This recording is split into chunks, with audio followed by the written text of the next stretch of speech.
C'est de la merde tes vidéos, tu fais exactement comme les publicitaires, t'affirmes des trucs, tu prouves rien, tu nous as jamais prouvé que l'hydrocution n'existait pas ou que la taurine n'avait pas d'effet. Ça, c'est une erreur de raisonnement extrêmement classique qui s'appelle l'inversion d'hypothèse nulle. L'hypothèse nulle, c'est celle qui est vraie par défaut. Elle est notée H0. L'hypothèse que l'on veut prouver est notée H1. C'est l'hypothèse alternative. Et ce sont les preuves qui, quand elles deviendront assez solides, nous permettront de réfuter l'hypothèse nulle et d'affirmer l'hypothèse alternative. En médecine, par défaut, tout est faux. C'est pas moi qui le dis, hein. C'est un vieux grec avec une barbe.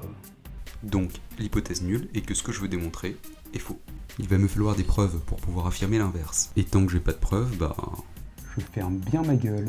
En médecine, pour pouvoir affirmer quelque chose, il faut prouver que c'est vrai. Et pas l'inverse. On ne peut pas affirmer des choses comme ça, gratos, et ensuite arguer que c'est vrai parce qu'on n'a jamais démontré le contraire. L'hypothèse qui reste vraie tant que j'ai pas démontré le contraire s'appelle l'hypothèse nulle.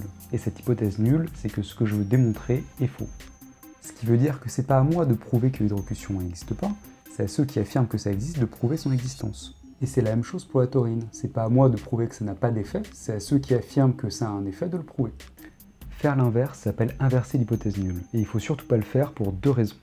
La première, c'est tout simplement que sinon on pourra raconter absolument n'importe quoi. Tu fais une conjonctivite allergique. Tu vois ça? C'est de la graine de sapinus. Tiens, prends ça. C'est excellent pour ce que t'as. Ah bon? Mais c'est prouvé ça? Non, mais on n'a jamais non plus prouvé le contraire. Allez tiens, avale ça. Ah, toi, tu fais une petite conjonctivite allergique. Tu savais que mes poils pubiens, ça soignait la conjonctivite allergique? On n'a jamais non plus prouvé le contraire. Et la deuxième, c'est qu'en pratique, il est extrêmement difficile, voire complètement impossible, de prouver que quelque chose n'existe pas. Si je vous dis par exemple, les dragons, ça existe, vous allez me répondre « n'importe quoi, hein ». Mais si je vous dis « prouvez-moi que les dragons n'existent pas », ça va être extrêmement difficile pour vous. En pratique, il faudra que vous parcouriez chaque mètre carré de la planète Terre pour vérifier s'il n'y a pas dessus un dragon. Ce qui est rigoureusement impossible.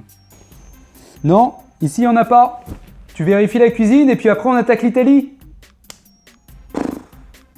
Putain, ça va être long. Donc, pour pouvoir affirmer quelque chose, il faut prouver que c'est vrai. Et c'est là que les choses se compliquent, parce que toutes les preuves ne se valent pas.